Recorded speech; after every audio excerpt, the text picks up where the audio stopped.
pagi ini mari kita persiapkan hati kita untuk memuji dan menyembah Tuhan.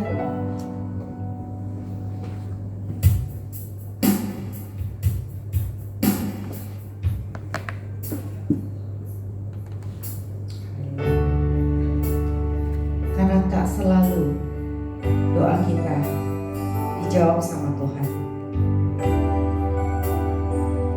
Namun dengan caranya Dia memberikan yang terbaik buat hidup kita di waktu yang tepat. Haleluya. Mari kita angkat pujian ini bersama-sama.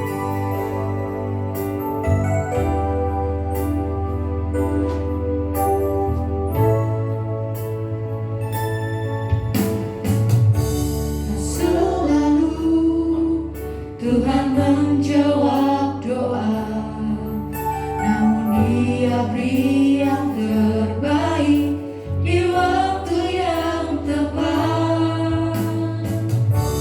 Izinkanlah Tuhan turut bekerja, yang mustahil menjadi mungkin oleh karena percaya. Yesus mendengar, Yesus mendengar lebih dari yang kudoakan. Yesus menjawab lebih dari yang kuharapkan.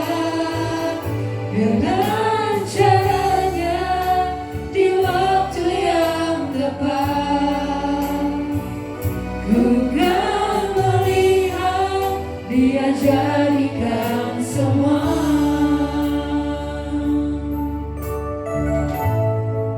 Haleluya. Tuhan tidak selalu menjawab doa kita, Selalu namun kita percaya Tuhan menjawab doa, Dia memberikan yang terbaik namun Dia beri yang terbaik di waktu yang tepat. Izinkanlah Tuhan turut bekerja, yang mustahil menjadi mungkin oleh karena percaya. Saya undang jemaat bangkit berdiri. Yesus mendengar lebih dari yang kudoakan. Yesus menjawab lebih dari yang kuharapkan. Dengan caranya di waktu yang tepat, bukan melihat Dia jadikan semua. Yesus mendengar, Yesus mendengar lebih dari yang kudoakan. Yesus menjawab lebih dari yang kuharapkan. Dengan caranya di waktu yang tepat, bukan melihat Dia jadikan semua. Kita naikkan sekali lagi pujian ini. Tak selalu Tuhan menjawab doa kita, Tak selalu Tuhan menjawab doa, namun Dia beri yang terbaik di waktu yang tepat.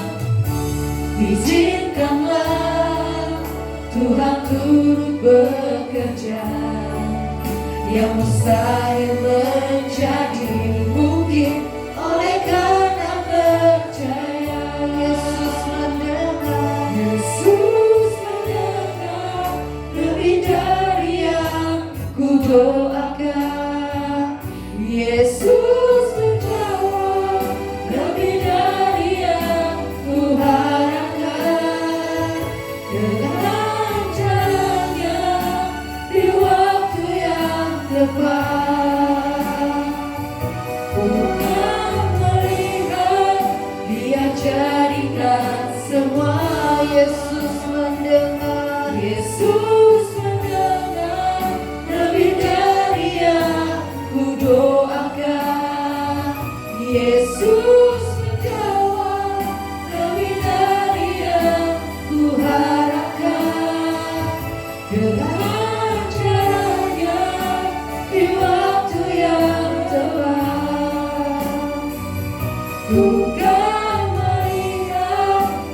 Dia jadikan semua.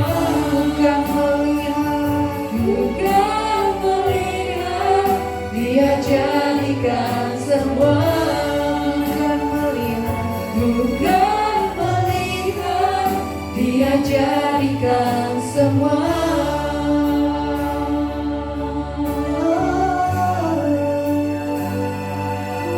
terima kasih Yesus.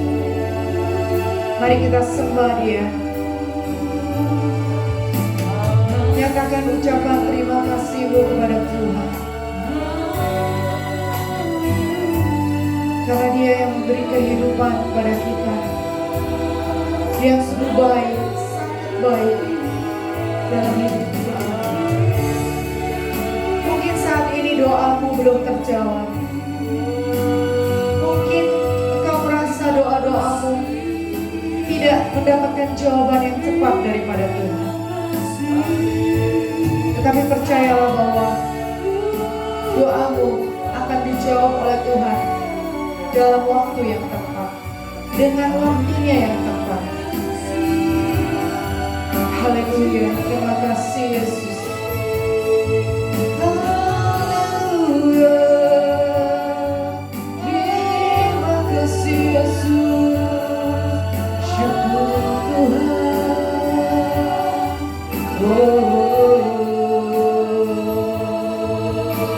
Terima kasih Bapa buat penyertaan-Mu Tuhan. Syukur Tuhan,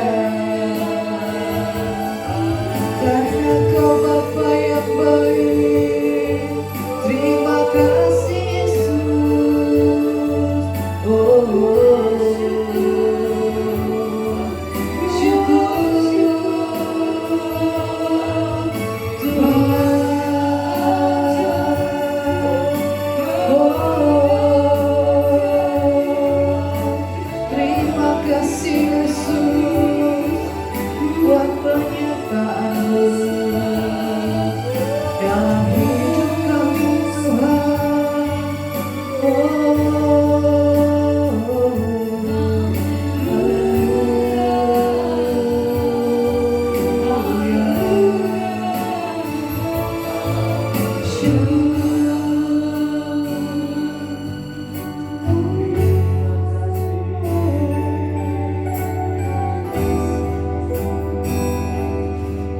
Ku kan melihat Dia jadikan semua.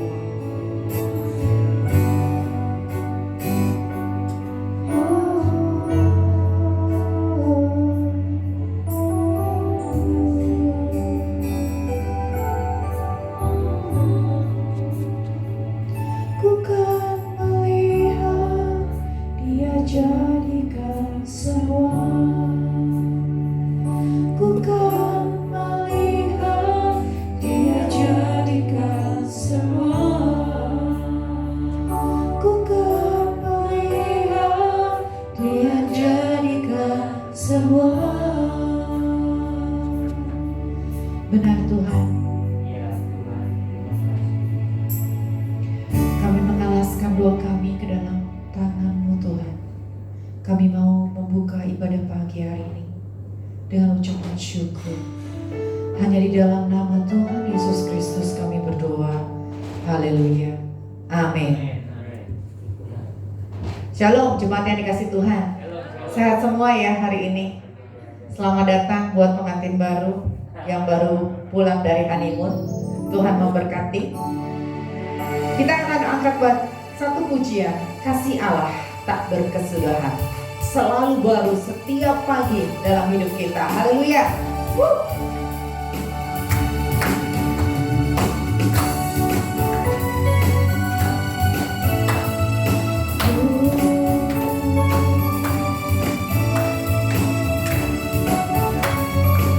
Terima kasih Tuhan, karena kasih-Mu tak berkesudahan. Haleluya.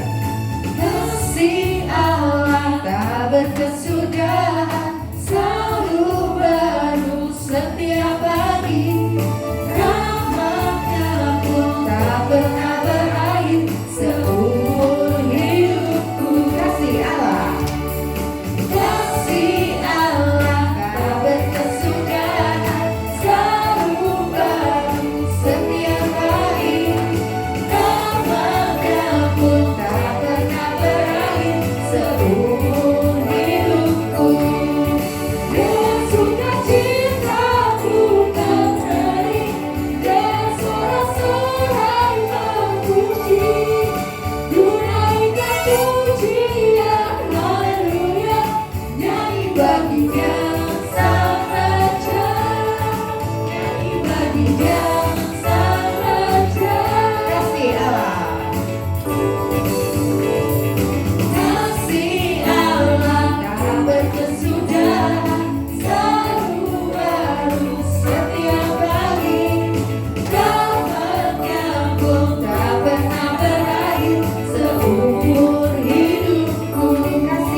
ibadah pagi hari ini pasti dalam keadaan sehat, masih kuat memuji Tuhan ya.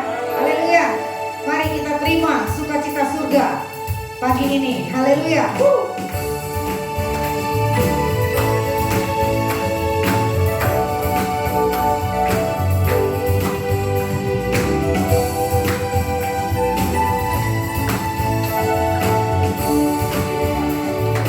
Mari bersorak-sorai memuji Tuhan. Terima sukacita surga, itulah kekuatan bagi jiwa.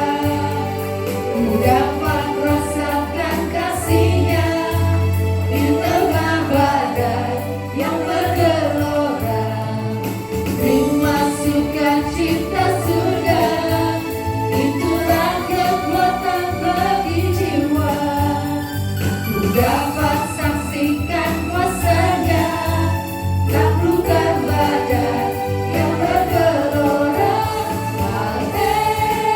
Haleluya, Kau ada dalam hatiku, takkan patah semangatku, takkan hilang kekuatanku. Haleluya, ku mau bersorak bagimu, sukacita surga nyata penuhiku. Mari kita terima sukacita dari surga.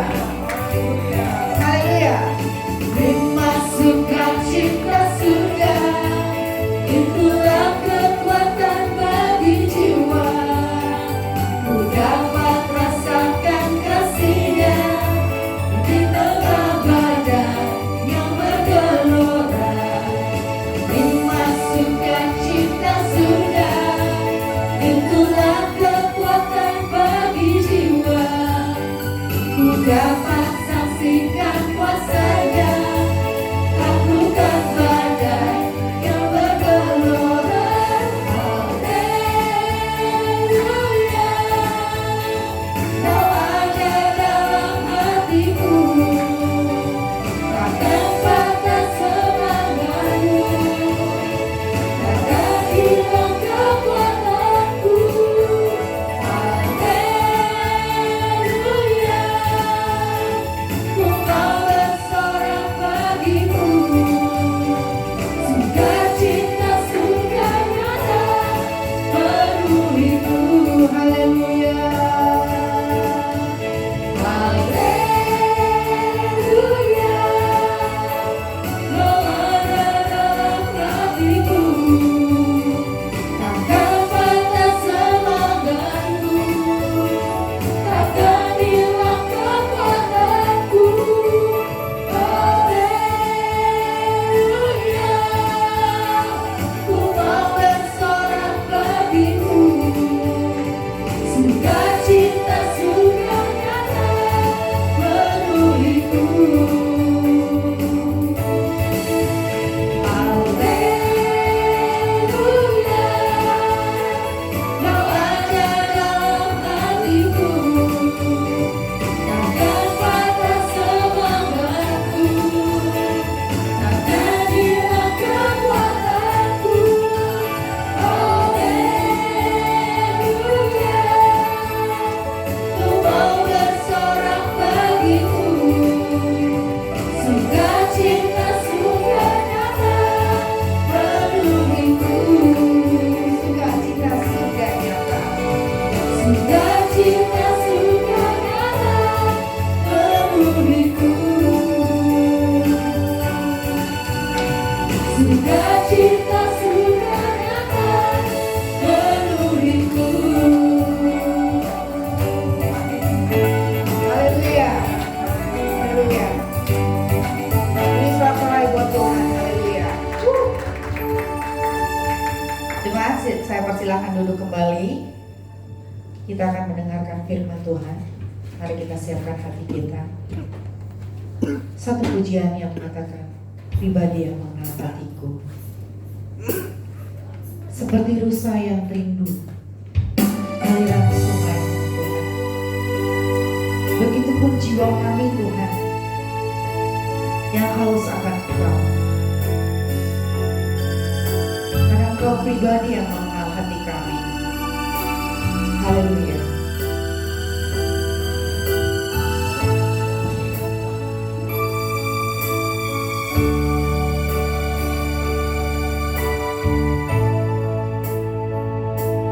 Seperti rusa yang haus, rindu aliran sungaimu. Benar Tuhan. Hatiku tak tahan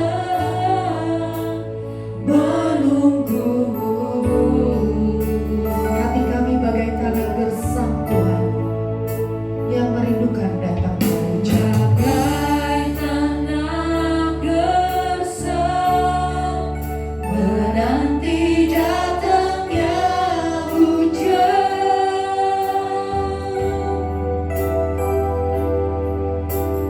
Begitu pun jiwaku, Tuhan. Mari kita angkat pujian ini dengan lebih sungguh lagi, seperti rusa rindu sungai. Seperti rusa yang haus, rindu aliran sungaimu.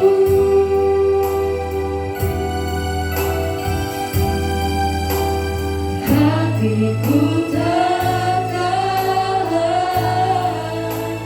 menunggumu.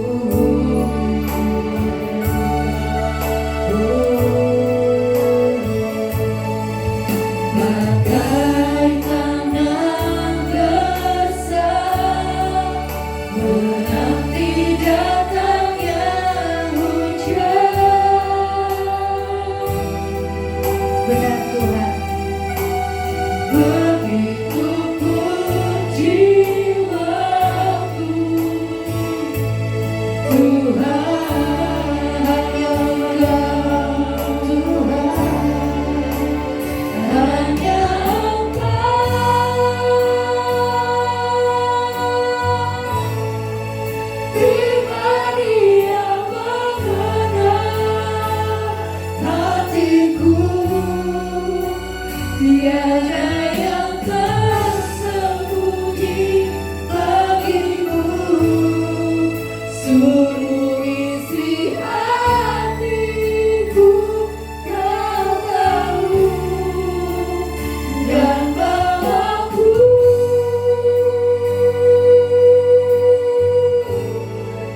untuk lebih dekat lagi padamu. Hingga dalam fitnahnya dekatlah kasih-Mu. Seperti rusa rindu sungaimu. Saya undang jemaat untuk bangkit berdiri. Sayang haus, rindu aliran sungaimu. Benar Tuhan. Hati kami rindu Tuhan. Hatiku tak tahan menunggumu. Bagai tanah gersang menanti datangnya hujan.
Terima kasih Tuhan Yesus, terima kasih Tuhan.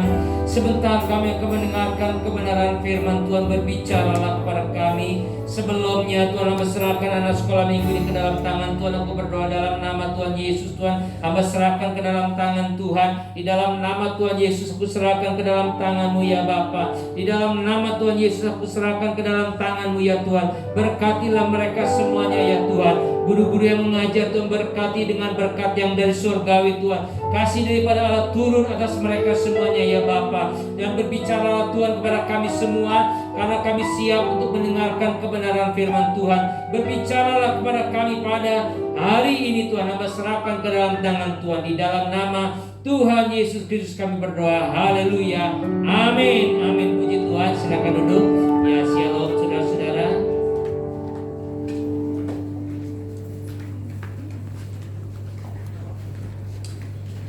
Hari ini ada beberapa jemaat yang berhalangan. Keluarga Handika dengan Ibu Lili, anaknya sakit, alergi terhadap vitamin. Wah, saya besuk. Kita doakan, memang itu alergi terhadap protein bukan vitamin, protein. Jadi bengkak-bengkak. Kalau salah makan itu bisa bengkak-bengkak, saudara Tuhan. Tapi puji Tuhan sudah mulai baik ya. Ko Ali tidak datang, berhalangan karena cicinya sakit, dia harus berkunjungi. Saudara Tuhan, ada juga yang lain lagi yang berhalangan pada hari ini. Saudaraku yang kekasih dalam Tuhan, tetapi biarlah kita mau tetap setia kepada Tuhan.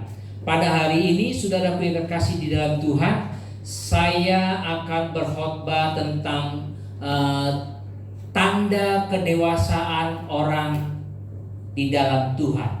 8 tanda dewasa rohani, saudaraku yang kekasih dalam Tuhan ya. Pertama-tama saudara Tuhan, orang yang dewasa rohani itu apa, saudara Tuhan? Pertama, 8 tanda dewasa rohani. 1, menunjukkan buah roh. Orang yang dewasa rohani itu bisa menunjukkan buah roh. Seperti yang di dalam Galatia 5 ayat yang ke-22 dan 23. Ada buah roh, yaitu kasih, sukacita, damai sejahtera, kesabaran, kemurahan, kebaikan, kesetiaan, kelemah lembutan, penguasaan diri. Ada 9 buah roh yang harus dimiliki, yang harus dipancarkan oleh orang-orang percaya. Ada 9 buah roh. Rasul Yohanes, saudaraku yang Tuhan, menulis surat 3 surat ditulis oleh Yohanes. 1 Yohanes, 2 Yohanes, 3 Yohanes. Itu di dalam perjanjian baru. Yang penekanan dalam penulisannya adalah kasih. Penekanan Yohanes itu adalah kasih dan mengajarkan kasih di dalam hidup.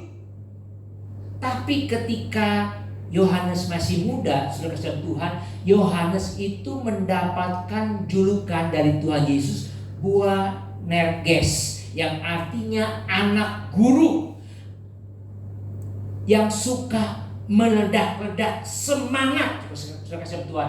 Yohanes mendapatkan julukan Boanerges daripada Tuhan Yesus. Bukan saja Yohanes, tetapi saudaranya juga, saudara Tuhan. Yakobus juga mendapatkan gelar, mendapatkan julukan Boanerges. Nama bagi orang Yahudi itu sebuah harapan atau mengabdikan tempat kejadian atau pengalaman yang dialami. Jadi nama itu begitu penting sekali bagi orang Yahudi. Contohnya Samuel. Samuel adalah artinya mendengar.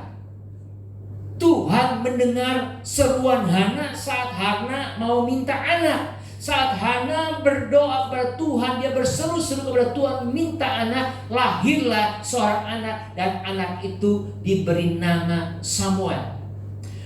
Saudara Tuhan, bukan saja Yohanes tetapi Yakobus yang diberi gelar oleh Tuhan Yesus Boanerges. Yakobus anak Zebedius dan Yohanes saudara Yakobus, yang keduanya diberinya nama Boanerges yang berarti anak-anak guru. Saudaraku yang kekasih dalam Tuhan, kenapa dikasih nama anak guru? Begini ceritanya. Di dalam Lukas 9 ayat 51 sampai 56, saudara saudara Tuhan, suatu ketika waktu Tuhan Yesus berserta dengan murid-muridnya mau ke Yerusalem, dia melewati satu perkampungan Samaria. Saat dia melewati perkampungan Samaria, dia minta izin ke orang-orang Samaria. Saya mau lewat. Kenapa mesti minta izin? Kita mengetahui bahwa orang Israel dengan Samaria itu gak akur, ciong, gak pernah akur, ribut terus. Jadi dia mau permisi, boleh gak saya lewati daerahmu? Ternyata dijawabnya gak boleh. Wah, di situ Yohanes bilang kepada Tuhan Yesus, Tuhan, mau gak saya minta suruh malaikat dari surga turunkan api membakar kampung itu? Wah, cukup emosional. Itu masih muda. Yohanes masih muda. Tetapi saudara-saudara Tuhan, ketika dia sudah tua, bertambah usianya, dia berbicara soal lain. Dia berbicara kasih. Dia berbicara bagaimana orang itu harus hidup di dalam kasih. Ini tanda orang mengalami suatu pertumbuhan. Ini tanda bahwa orang ini bertumbuh. Yang tadinya mungkin emosional, yang tadinya mungkin temperamental, dia berubah menjadi lebih baik. Ini adalah suatu pengalaman pertumbuhan rohani yang terjadi di dalam diri Yohanes. Orang yang bertumbuh adalah orang yang bukan saja yang banyak hafal ayat. Orang yang bertumbuh itu bukan saja yang bisa melayani, bukan, tapi adakah ditemukan kesabaran dalam diri orang ini? Adakah kasih di dalam orang ini? Apakah murah hati? Apakah orang ini menguasai diri? Apakah orang ini mempunyai damai sukacita? Itu adalah hal yang perlu kita lihat untuk menemukan orang ini dewasa rohani atau tidak. Jadi orang yang dewasa rohani harus punya roh, buah roh di dalam kehidupannya. Ada yang namanya progres, mengalami perubahan menjadi dewasa. Nah, saudara-saudara Tuhan, yang kedua, tanda orang dewasa adalah mampu menguasai lidah. Mampu menguasai lidah, sebab di dalam Yakobus 3 ayat yang kedua, sebab itu semua bersalah dalam banyak hal. Barang siapa tidak bersalah dalam perkataannya, ia adalah orang sempurna yang dapat juga mengendalikan seluruh tubuhnya. Perhatikan kata sempurna. Dalam bahasa Yunani digunakan teleos, artinya dewasa. Sempurna itu artinya dewasa, menunjuk kepada orang. Jadi apabila seseorang bisa mengendalikan lidahnya, maka dia itu menjadi orang yang sempurna alias dewasa. Setuju nggak saudara-saudara? Kalau orang itu bisa mengendalikan lidahnya, dia itu sudah dewasa. Bahwa lidah adalah sumber masalah bagi manusia.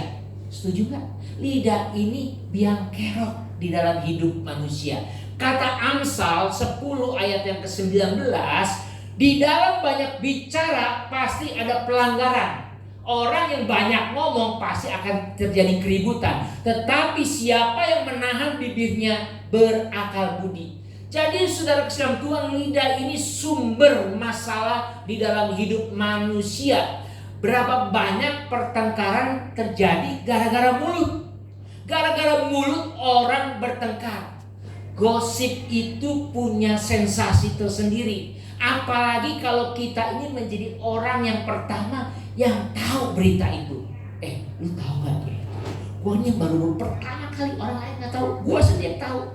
Nah, itu begitu sensasi. Itulah gosip, saudara Tuhan. Dan itulah menjadi biang kerok, biang keributan. Karena beritanya berita negatif. Karena dia merasa dirinya paling tahu. Masalahnya manusia itu suka berita negatif, bukan? Manusia itu suka berita negatif. Kalau koran semuanya beritanya positif, nggak laku, saudara Tuhan. Kalau koran beritanya positif semua nggak laku. Maka dari itu perlu hal-hal yang negatif, apalagi yang sensasional. Saudara kasih Tuhan, seorang yang dewasa tahu mengendalikan mulutnya. Dia tahu kapan mesti bicara dan dengan siapa dia bicara dan harus bijak. Apakah itu harus disampaikan atau tidak, harus mempertimbangkan positif dan negatifnya. Sekarang ini saudara kasih Tuhan, bukan saja yang jadi biang kerok itu mulut sekarang ini, tetapi jempol. Ya, saya beritahu, yang biang kerok ini bukan saja mulut tetapi jempol kita. Berapa banyak pertengkaran dan keributan terjadi karena jempol. Posting yang tanpa dipikirkan dampaknya, yang berujung orang bisa ke penjara karena jempol. Saudara Tuhan, jaga lidah alias juga jaga jempol kita. Ya, kalau saudara dan saya harus menjaga mulut, jaga lidah kita, jaga juga jempol kita. Jadi Tuhan, orang yang dewasa yaitu orang yang bisa menjaga lidah kita. Yang ketiga, saudara Tuhan, yang ketiga adalah bersedia pikul salib. Tanda orang yang dewasa rohani adalah pikul salib. Di dalam Lukas 9 ayat yang ke-23 berkata, kata Yesus kepada mereka semua, setiap orang yang mau mengikut aku, ia harus menyangkal dirinya, memikul salibnya setiap hari dan mengikut aku. Anak kecil itu maunya enak aja, gak mau susah, apalagi pikul salib. Ikut Yesus itu tidak bicara kenyamanan atau berbicara tentang berkat saja. Seorang yang datang kepada Yesus tidak hanya mau terima enaknya saja, tapi dia harus bersedia pikul salib. Anak yang hidup terlalu nyaman atau dimanja berlebihan itu bahaya. Ingat, anak yang terlalu dimanja berlebihan itu berbahaya. Saya ingat dengan kata bahasa Inggris spoil. Artinya apa? Memanjakan. Tetapi kalau udah spoil milk, itu susu yang rusak, susu yang basi. Anak yang terlalu dimanjakan akan rusak hidupnya. Jadi saudara Tuhan, orang yang terlalu memiliki kenyamanan dimanjakan itu akan rusak hidupnya. Begitu juga dalam kehidupan rohani. Gereja yang terlalu menekankan kenyamanan dalam mengikut Tuhan, kalau kamu ikut Tuhan, hidupmu akan senang, hidupmu akan berkelimpahan, pokoknya hidupmu enak. Seperti yang didengungkan atau yang diajarkan oleh teologi kemakmuran, prosperity theology, teologi kemakmuran. Kamu kalau ikut Tuhan enak loh, ya. Kalau kamu jalan kaki nanti naik sepeda, dari naik sepeda nanti kamu naik motor, dari naik motor nanti kamu naik mobil, ya. Mobilnya nanti meningkat. Itu sekalian Tuhan adalah pengajaran yang salah. Ikut Tuhan tidak harus selalu nyaman.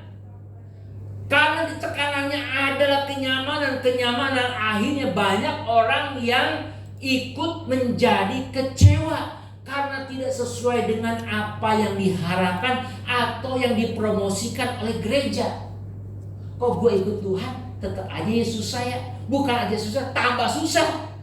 Saudara, gue kasih Tuhan, pengajaran kekristenan itu harus seimbang antara berkat dan salib. Antara berkat dan salib itu harus penekanan sama. Sebab di dalam berkat itu ada salib, dan di salib itu ada berkat. Harus balance, harus seimbang, saudara Tuhan. Apa itu salib? Ini adalah jelas sekali orang zaman itu, salib adalah alat untuk menghukum mati. Jadi jika seseorang disuruh untuk memikul salib, berarti ia disuruh untuk mematikan dirinya. Jika Tuhan Yesus berkata, kalau engkau mau mengikut aku, engkau harus memikul salibnya, yaitu kita harus mematikan diri kita. Apa yang dimatikan? Keakuannya, keakuan diri kita, itulah yang harus dimatikan. Hal-hal yang mesti dimatikan adalah keakuan, keegoisan kita. Pikul salib dimulai dengan penyangkalan diri. Menyangkal berarti berkata tidak, berkata no. Kepada siapa? Kepada keinginan diri saya yang melawan keinginan tubuh. Yang disalibkan adalah sifat-sifat kita yang perlu kita perbaiki. Sifat-sifat apa saja? Saudara bisa jawab sendiri. Sifat-sifat apa saja yang harus kita buang? Hanya saudara yang bisa jawab. Sifat-sifat dosa, keinginan daging itu selalu enak. Dan memang enak dosa itu. Berselingkuh itu enak.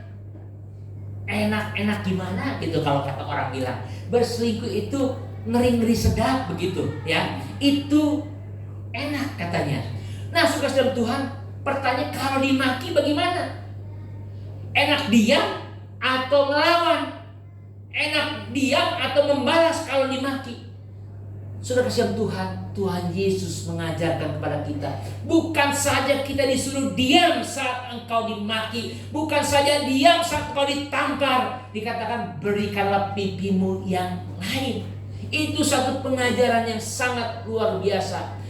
Jangan menganggap penderitaan sebagai sesuatu yang hina atau berdosa, melainkan pikul salib adalah salah satu ciri orang yang dewasa rohani. Orang yang dewasa rohani, dia bisa memikul salib, siap untuk menderita.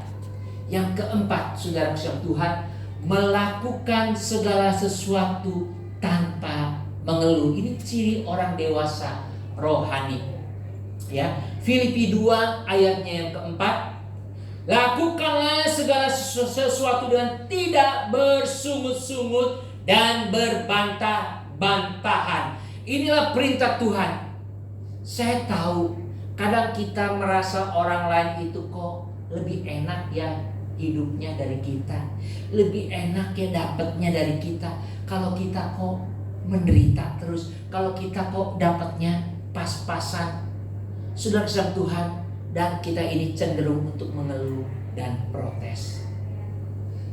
Saat Marta kedatangan tamu agung, yaitu Tuhan Yesus, Marta sibuk mempersiapkan apa yang untuk dimakan sang guru itu, sang tamu itu. Dia sibuk. Sudah kasih Tuhan, saat dia sibuk, dia lihat saudaranya Maria malah lagi duduk diam, lagi tenang-tenang dengerin khotbah dan dengerin omongan daripada Tuhan Yesus. Sudah kasih Tuhan, akhirnya Marta ngomel. Dia nyuruhnya bukan kepada Maria, tetapi dia nyuruh kepada Tuhan Yesus. Tuhan, tolong kasih tahu tuh Maria untuk bantuin aku di dapur.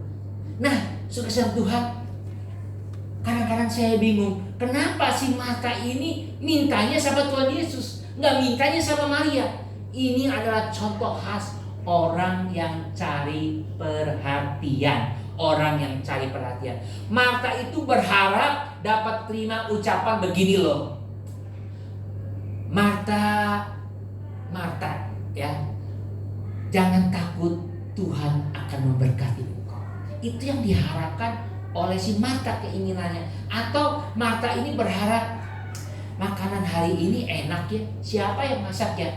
Marta. Oh, pantesan kalau dia masak pasti enak. Itu yang diharapkan oleh Marta. Ternyata Marta tidak mendapatkan jawaban seperti itu. Tetapi dia mendapatkan jawaban, Marta, kenapa engkau pusingkan dirimu dengan hal-hal yang mengkhawatirkan dirimu? Orang bisa sibuk dengan pelayanan, tapi hati penuh dengan protes. Banyak orang yang sibuk dengan pelayanan, tapi hatinya protes. Atau banyak orang bekerja, lupa cari Tuhan. Setelah bekerja, orang bilang, saya perlu healing karena saya stres, karena banyak tekanan, saya perlu healing. Katanya healing itu bisa menyembuhkan jiwa yang penat. Bukannya cari Tuhan, cari healing. Healing terus akhirnya hilang, saudara Tuhan. Saya kasih tahu, kita kebanyakan healing akhirnya hilang daripada Tuhan. Mari kita lakukan dengan baik apa yang Tuhan percaya kepada kita. Jangan mengeluh. Saudara, jangan pikir gak ada orang yang perhatikan.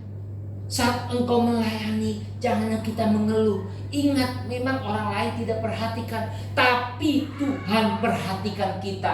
Tuhan memperhatikan dari surga apa yang ada di dalam diri kita. Amin. Dia memperhatikan apa yang kita kerjakan bagi pelayanan Tuhan. Saya perhatikan saudara-saudara kasihan Tuhan, orang yang hidupnya diberkati Tuhan bukan karena ia rajin bekerja, bukan karena ia melayani, bukan orang yang diberkati Tuhan. Atau orang yang diberkati Tuhan bukan karena dia suka memberi, bukan. Atau orang yang diberkati Tuhan bukan karena suka berdoa, itu mah sudah pasti.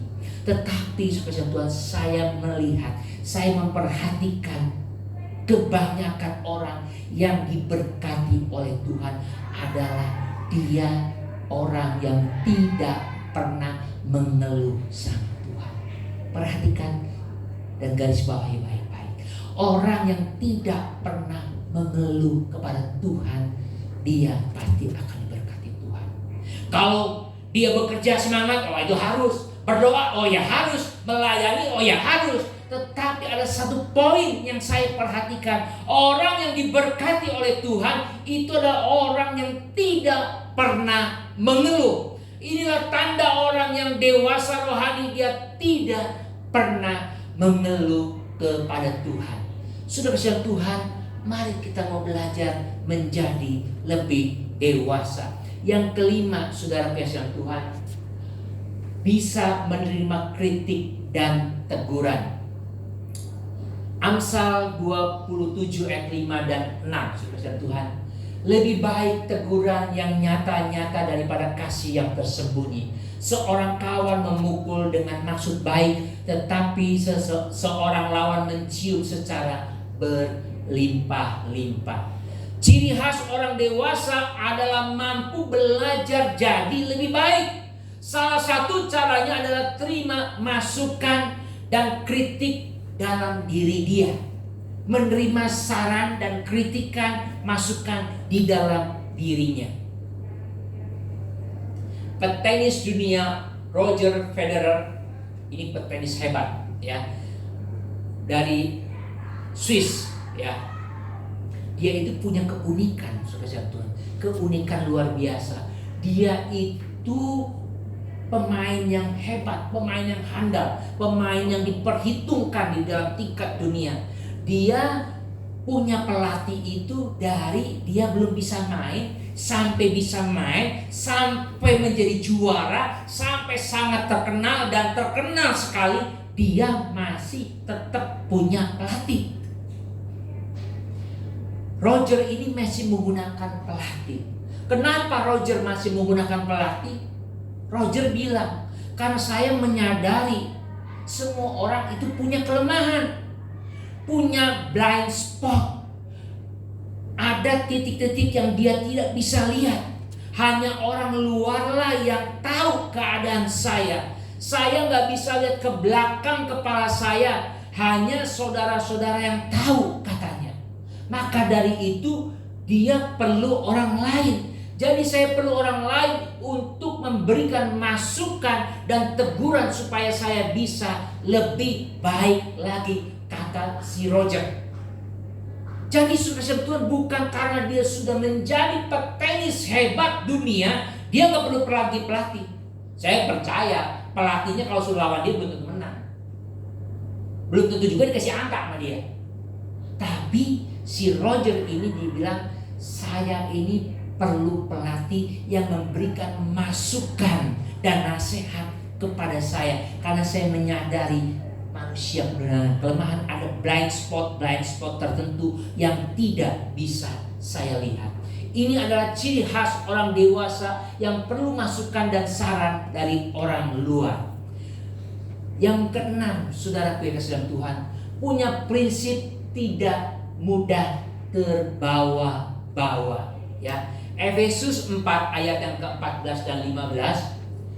Sehingga kita bukan lagi anak-anak yang diombang-ambingkan oleh rupa-rupa angin pengajaran oleh permainan palsu manusia dalam kelicikan mereka yang menyesatkan. Tetapi dengan teguh berpegang kepada kebenaran di dalam kasih, kita bertumbuh di dalam segala hal ke arah Dia, Kristus yang adalah kepala.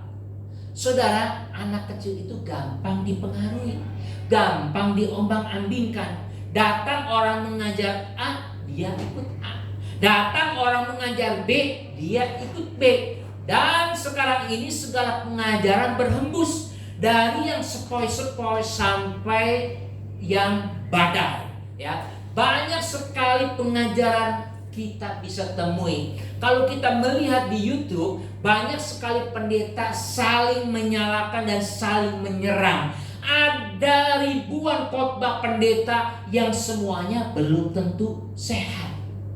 Kalau di YouTube banyak sekali khotbah-khotbah pendeta, tetapi ingat, belum tentu semuanya sehat. Orang yang dewasa itu punya prinsip, dan dia hati-hati dengan apa yang dia makan. Hati-hati dengan orang yang selalu menyatakan dirinya benar. Ingat, ada pendeta yang merasa selalu dirinya benar dan orang lain itu salah. Orang lain itu salah. Saya adalah yang benar. Hati-hati. Orang yang selalu menyatakan dirinya paling benar dan semua orang salah, hati-hati. Itu sudah lampu kuning, sudah warning. Harus kita hindari. Sebab orang model ini menutup pada kebenaran, tidak bisa bertumbuh. Hindari, bisa merusak kerohanian kita. Jadi saudara yang kasih di dalam Tuhan, orang yang dewasa adalah orang yang tidak mudah diombang-ambingkan. Pusing saudara kasih Tuhan kalau dengerin khotbah di YouTube. Pendeta A ngomong begini, pendeta B ngomong begini, mana yang benar? Betul, kadang-kadang membingungkan. Tetapi kita mau belajar kepada firman Tuhan. Back to the Bible. Kembali kepada dasar, yaitu firman Tuhan. Alkitab sendiri, apa yang Alkitab katakan. Jadi janganlah kita terombang-ambing oleh ajaran-ajaran yang tidak jelas. Seringkali kita patokan, gue gak ke gereja, gue bisa dengar di YouTube. Belum tentu di YouTube itu ajaran sehat. Yang ketujuh, saudara kesadaran Tuhan, tanda dewasa rohani adalah bisa diandalkan atau bertanggung jawab, ya. Anak kecil susah diminta tanggung jawab. Ciri dewasa adalah bisa diandalkan dan menjalankan kewajiban sekalipun gak enak. Sekalipun itu merugikan dia, sekalipun dia gak suka, dia tetap kerjakan, dia tetap lakukan. Ada cerita di dalam Matius 21 ayat 28 sampai yang ke-30, ya. Ceritanya begini, tetapi apakah pendapatmu tentang ini? Seorang mempunyai 2 anak laki-laki. Ia pergi kepada anak yang sulung dan berkata, anakku, pergi dan bekerjalah hari ini dalam kebun anggur. Jawab anak itu, baik Bapak. Tetapi ia tidak pergi. Lalu orang itu pergi kepada anak yang kedua dan berkata demikian juga. Dan anak itu menjawab, aku tidak mau. Tetapi kemudian ia menyesal lalu pergi juga. Yang satu menunjukkan kedewasaan, yang satunya lagi tidak. Yang satu gak suka, tapi dia jalankan.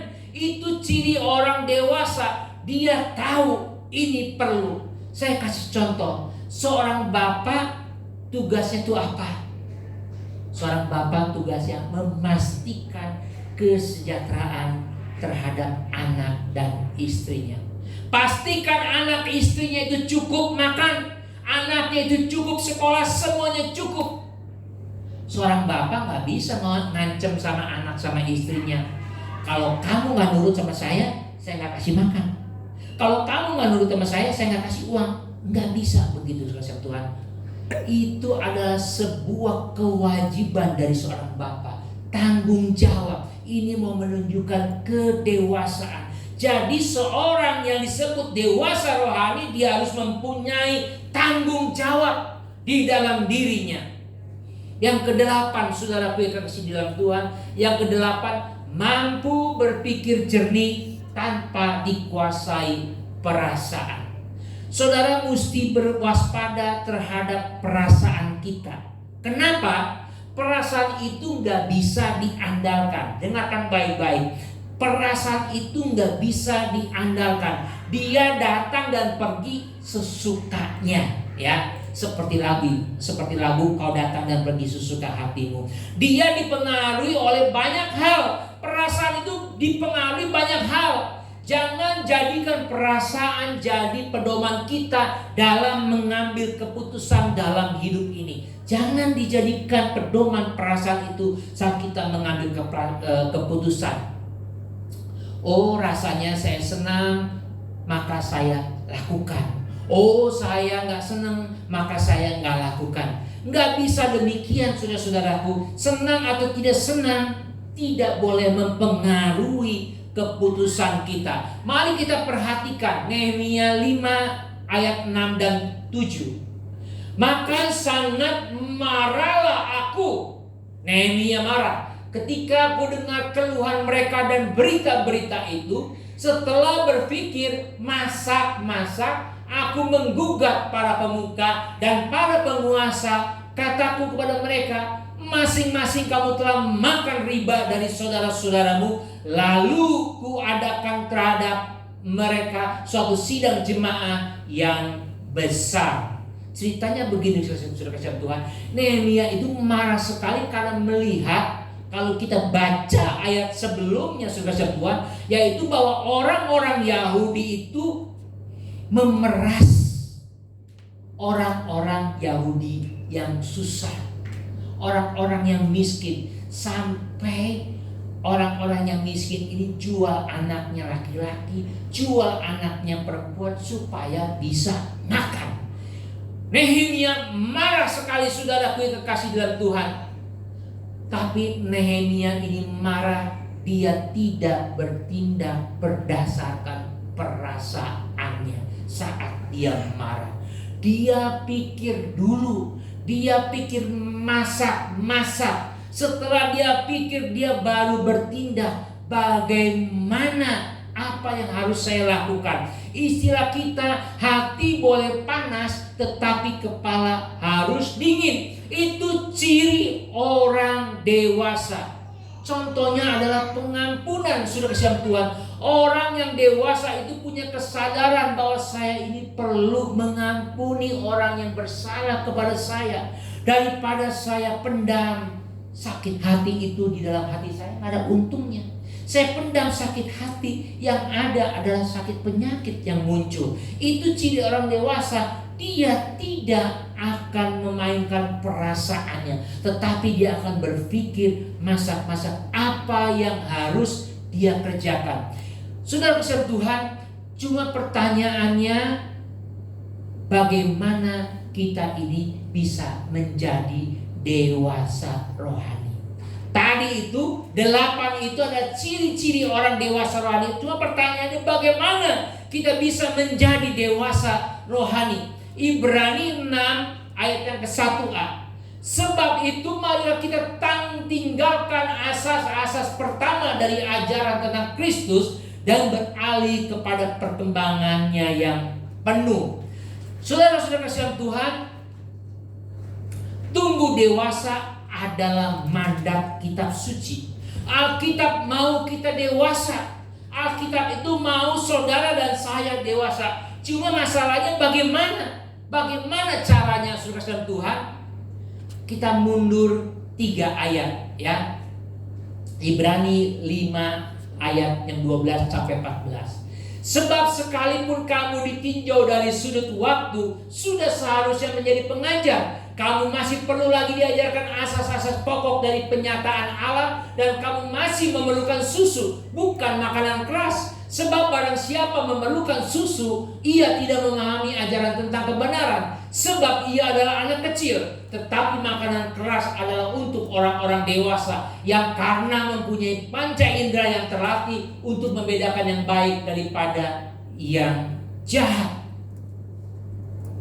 Saudara kasih Tuhan, ada 3 hal yang bisa membuat kita ini dewasa rohani. Ada 3 hal yang membuat kita bisa menjadi dewasa rohani, yaitu waktu, kedua makanan, ketiga latihan. Nomor satu, waktu. Dari sudut waktu katanya kamu sudah dewasa. Dari umur kamu ke gereja seharusnya kamu sudah dewasa.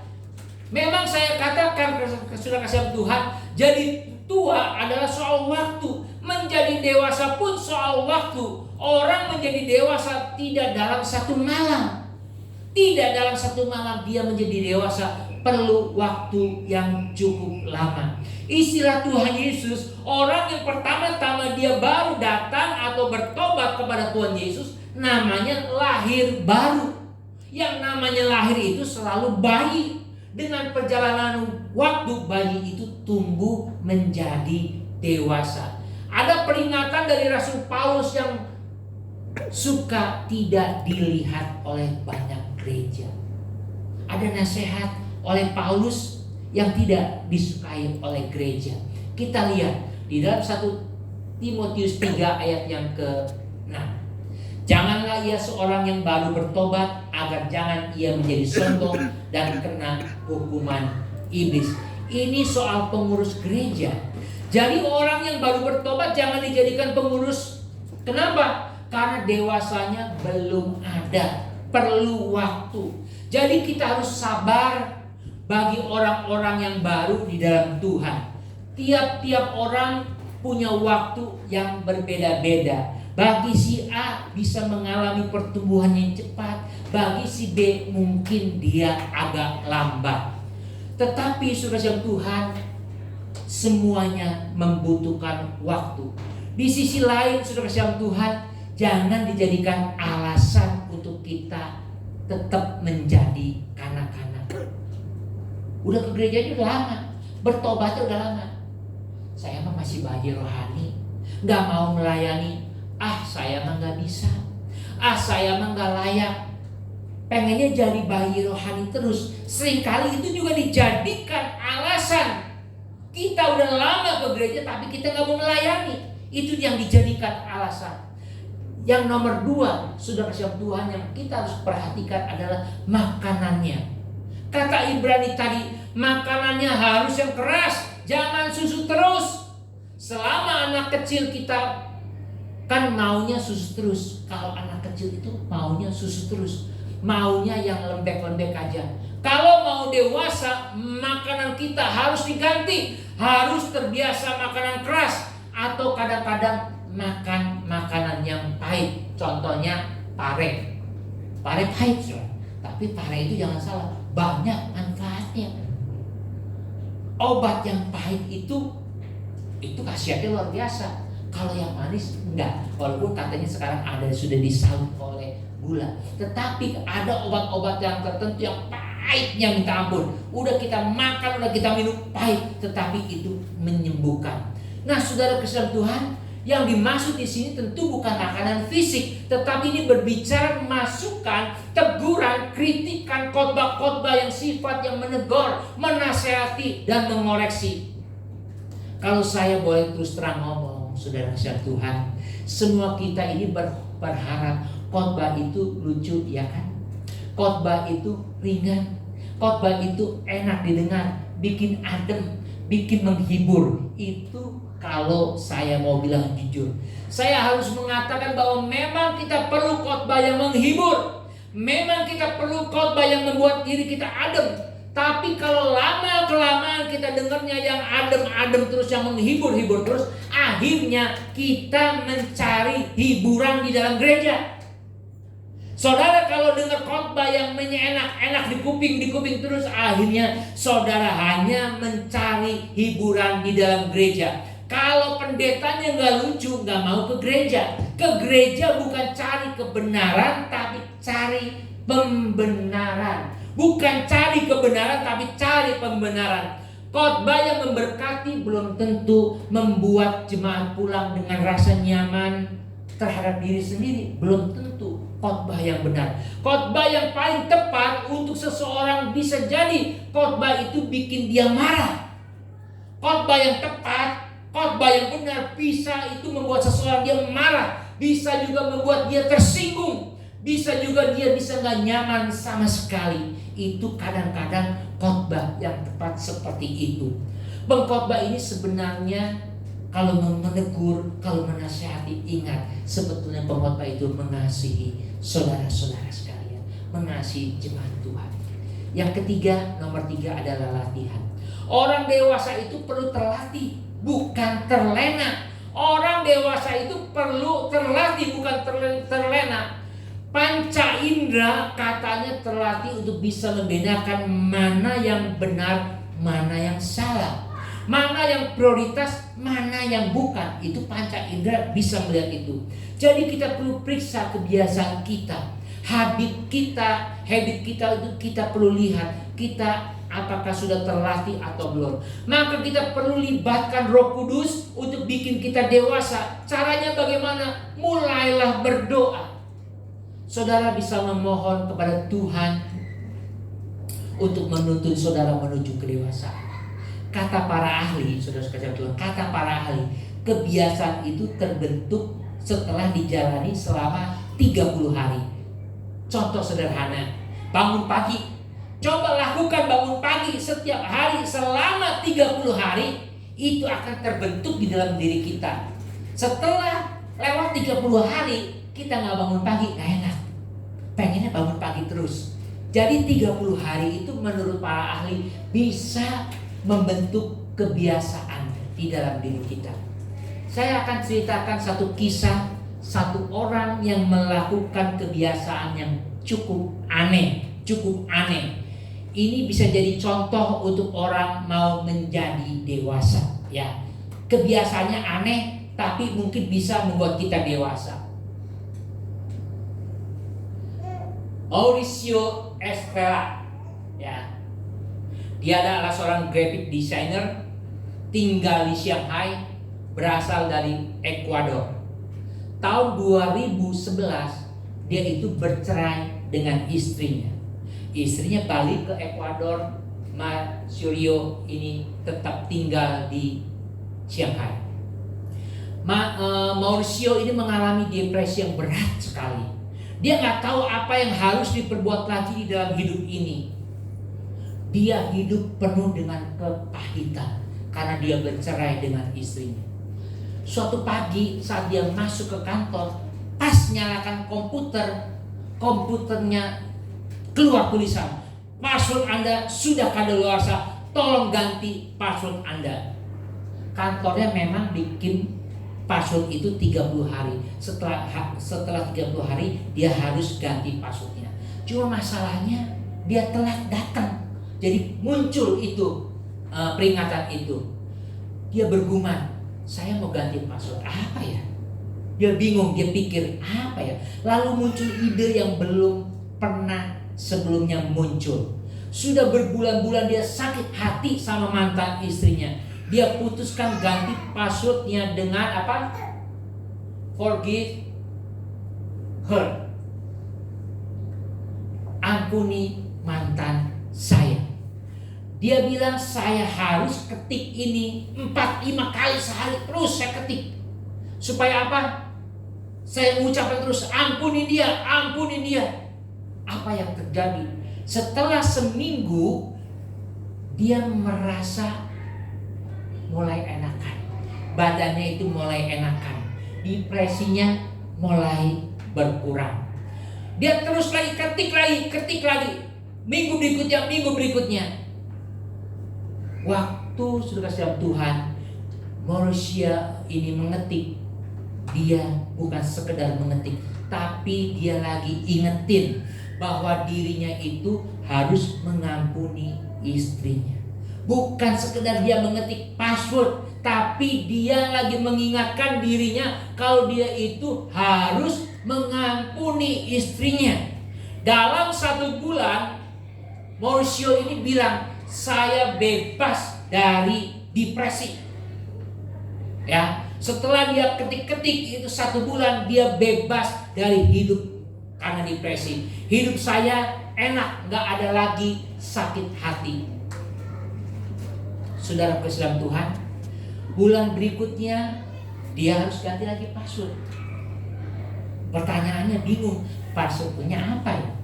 Dia ketik quit smoking forever, berhenti merokok selamanya. Dan anehnya saudara kasih Tuhan, hilang, dia berhenti rokok sebulan. Bulan berikutnya dia ketik lagi. Tidur sebelum jam 12 malam. Tidur sebelum jam 12 malam. Bener lu, sebelum jam 12 malam dia tidur.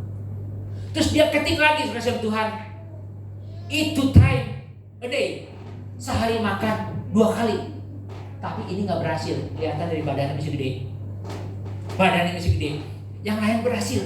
Saudara kasih Tuhan, saudara-saudara, 30 hari membentuk kebiasaan. 30 hari membentuk kebiasaan ya. Barangkali setelah ini saudara-saudara terinspirasi mau ganti password ya. Jangan-jangan setelah ini saudara pulang mau ganti password seperti Mauricio ini.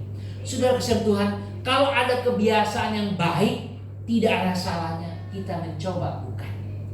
Mari kita mencoba sesuatu yang baik di dalam kehidupan kita. Saudara-saudara sekalian, dengan pimpinan Tuhan kita akan menjadi seperti Kristus. Minta Roh Kudus memampukan kita. Minta Roh Kudus untuk memampukan kita. Amin buat firman Tuhan. Saya undang pemain musik sehingga kita nyanyikan pujian bagaikan bejana siap dibentuk. Demikianlah hidupku di tanganmu. Dengan urapan kuasa Roh Kudus ku diperbaharui selalu. Ku mau sepertimu Yesus, ku mau sepertimu Yesus.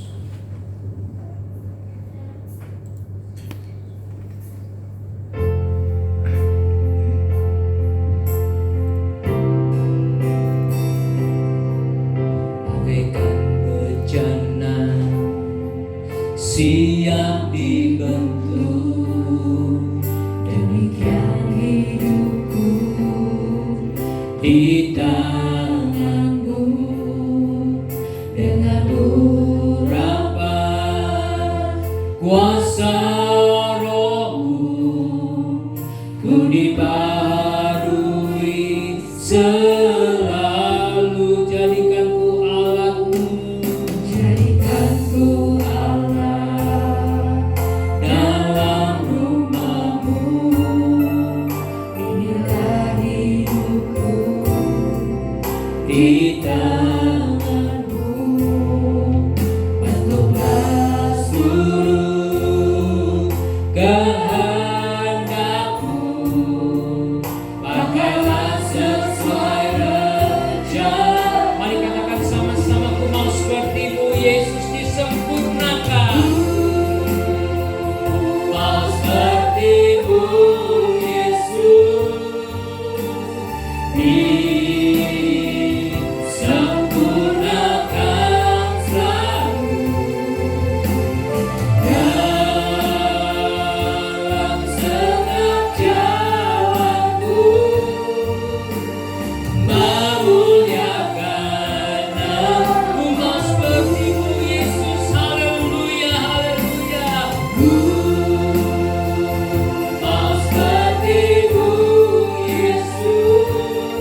Jadikanlah kami Tuhan sebagai alat-Mu Tuhan.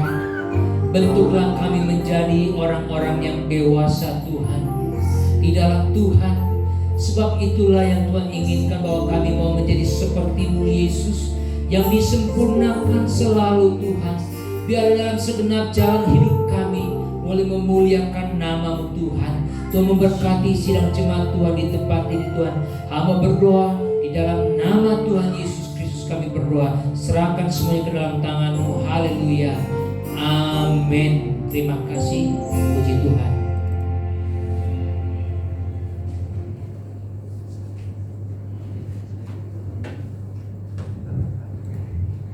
Terima kasih buat Bapak Gembala yang sudah menyampaikan firman pada pagi hari ini. Saya mengucapkan selamat datang dan selamat beribadah di GBI Home Karawang. Bapak Ibu bisa mempersiapkan persembahan saudara.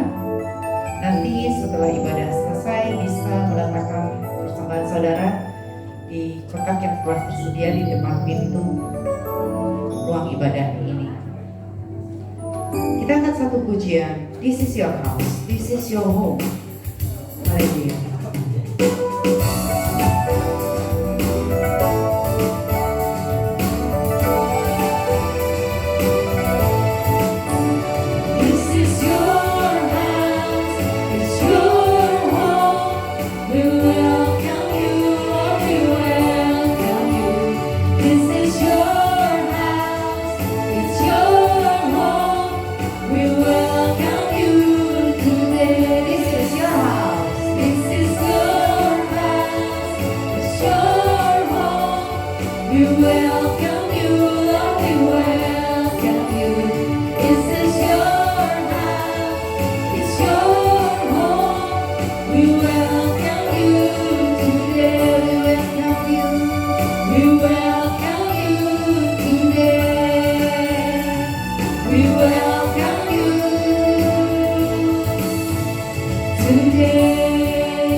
Warta jemaat saya serahkan kepada Bapak Gembala. Puji Tuhan, saudaraku yang kekasih di dalam Tuhan. Minggu depan kita akan ibadah dengan perjamuan kudus, dan Natal kita akan adakan tanggal 18 minggu ketiga jam 5 sore, 18 Desember jam 5 sore. Nanti kita akan adakan di Walnut 5 ya. Bagi saudara-saudara yang mau memberikan persembahan Natal, saudara bisa mentransfer di rekening gereja yang tertera di dalam amplop ya. Saudaraku yang kekasih di dalam Tuhan, kita mau berdoa untuk jemaat Tuhan yang lain, dan biarlah kita mau setia terus kepada Tuhan ya. Saya percaya Tuhan akan memperhatikan kita. Terima kasih juga buat persembahan saudara. Saya percaya Tuhan akan memberkati, Tuhan akan mengembalikan apa yang Tuhan saudara berikan kepada Tuhan. Baik saudara-saudara kasih Tuhan, saya undang untuk bangkit berdiri. Kita akan akhiri ibadah kita pada siang hari ini.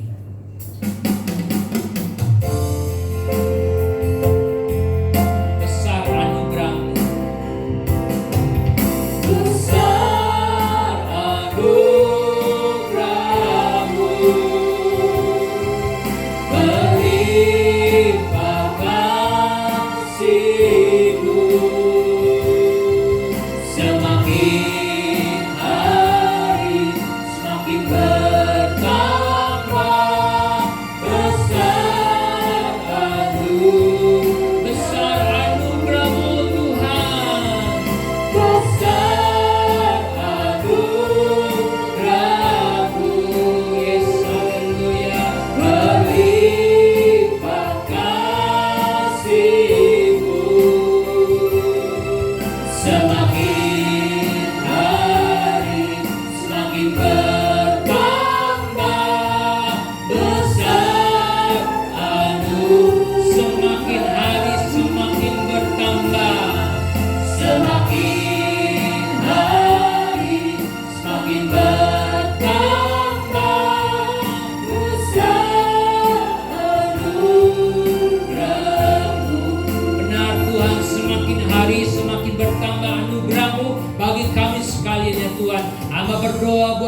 Tuhan yang hadir di tempat ini, biar Tuhan boleh memberkati mereka ya Tuhan, dengan berkat yang daripada surgawi boleh mengalir dalam kehidupan mereka Tuhan. Hamba berdoa bagi yang tidak hadir Tuhan, hamba berdoa buat anak Marcella ya Tuhan yang alergi Tuhan karena protein, biar Tuhan boleh menjamah, Tuhan boleh menyembuhkan di dalam nama Tuhan Yesus. Dalam nama Tuhan Yesus kau menjamah Marcella Tuhan. Hamba serahkan ke dalam tangan Tuhan buat keluarga Pak Handika dan Ibu Lili. Hamba serahkan ke dalam tangan Tuhan. Biar Tuhan juga boleh memberkati Tuhan. Hamba juga berdoa Tuhan buat anak King Tuhan. Biar Tuhan kau memberkati Tuhan. Di dalam nama Tuhan Yesus kau memberikan kesehatan Tuhan. Di dalam nama Tuhan Yesus Kristus Tuhan. Hamba juga Tuhan berdoa Tuhan buat Farel Tuhan, memberikan kesehatan, kekuatan yang daripada Tuhan. Biarlah Tuhan tambahkan hikmat-Mu, kasih-Mu kepada anak-Mu ini Tuhan. Hamba serahkan ke dalam tangan Tuhan. Biar setiap jemaat Tuhan yang hadir, Engkau mendapatkan berkat yang daripada Tuhan saja. Berdoa untuk Pak Agusman yang hari ini melayani di tempat yang lain Tuhan. Biar Engkau boleh memberkati dia Tuhan dimanapun dia berada Tuhan. Hamba serahkan ke dalam tangan-Mu ya Bapa. Terima kasih Tuhan Yesus, terima kasih buat jemaat-jemaat Tuhan yang lain. Biarlah Tuhan boleh memberkati, juga berkatilah persembahan kami pada hari ini. Terimalah Tuhan sebab banyak kami memberi. Biar Tuhan boleh memberkati. Berdoa juga Tuhan untuk Natal tanggal 18. Tuhan berkati, Tuhan cukupkan segala sesuatunya ya Bapa. Terima kasih Tuhan Yesus, terima kasih buat bangsa dan negara ini. Hamba serahkan ke dalam tangan Tuhan. Biar Tuhan memberkati dan melindunginya. Mari kita mengangkat kedua tangan kita, saudara-saudaraku yang kasih dalam Tuhan. Jika engkau benar-benar memperhatikan firman Tuhan dan melakukan apa yang Tuhan perintahkan kepadamu pada hari ini, maka segala berkat Tuhan akan mengalir dalam kehidupanmu. Saat engkau masuk, saat engkau keluar daripada rumahmu, di dalam usahamu, di dalam pekerjaanmu, di dalam studimu, Tuhan memberkati engkau. Maka dari itu sesudah kasih Tuhan, pulanglah dengan membawa berkat daripada Allah Bapa, kasih daripada Tuhan Yesus Kristus, dan persekutuan yang manis dengan Roh Kudus yang menyertai saudara mulai saat ini sampai Tuhan Yesus datang kedua kali menjemput kita di awan-awan yang permai. Dalam nama Tuhan Yesus Kristus kami berdoa. Haleluya. Amin.